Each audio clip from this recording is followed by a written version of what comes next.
भारताचे 53वे सरन्यायाधीश, भारताचे 53वे सरन्यायाधीश, त्यांचा फोटो सुद्धा तुम्हाला दिसत असेल. यांचं नाव आहे सूर्यकांत, यांचं नाव आहे, लक्षात असू द्या. भारताचे 53वे सरन्यायाधीश. आता याच्या पहिले होते 52वे सरन्यायाधीश जे निवृत्त झालेले आहे, भूषण गवई. यांच्यावर सुद्धा प्रश्न आला होता.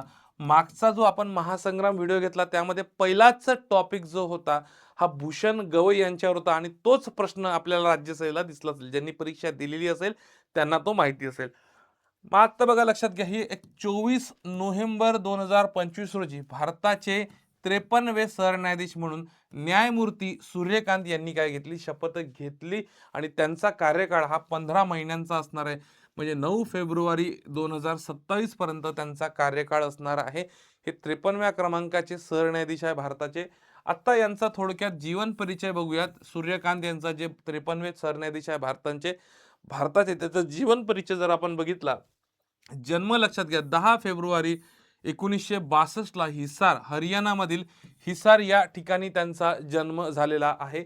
त्यांनी 1984 मध्ये शिक्षण जर पाहिलं तर 1984 मध्ये महर्षी दयानंद विद्यापीठातून, जे रोहतकला, इथून त्यांनी कायद्याची पदवी घेतली आणि 1985 पासून वकिलीला सुरुवात केली. ठीक आहे. मग एक स्टार पॉइंट यांच्याबद्दल थोडं करून घ्या.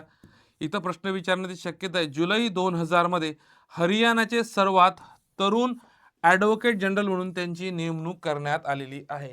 जुलै 2000 मध्ये हरियाणाचे सर्वात तरुण ॲडव्होकेट जनरल म्हणून त्यांची नेमणूक करण्यात आलेली आहे. हा प्रश्न सुद्धा तुम्हाला काय तर विचारला जाऊ शकतो. तसंच 9 जानेवारी 2004 पंजाब हरियाणा उच्च न्यायालयामध्ये कायमस्वरूपी न्यायमूर्ती म्हणून त्यांची नेमणूक करण्यात आलेली होती.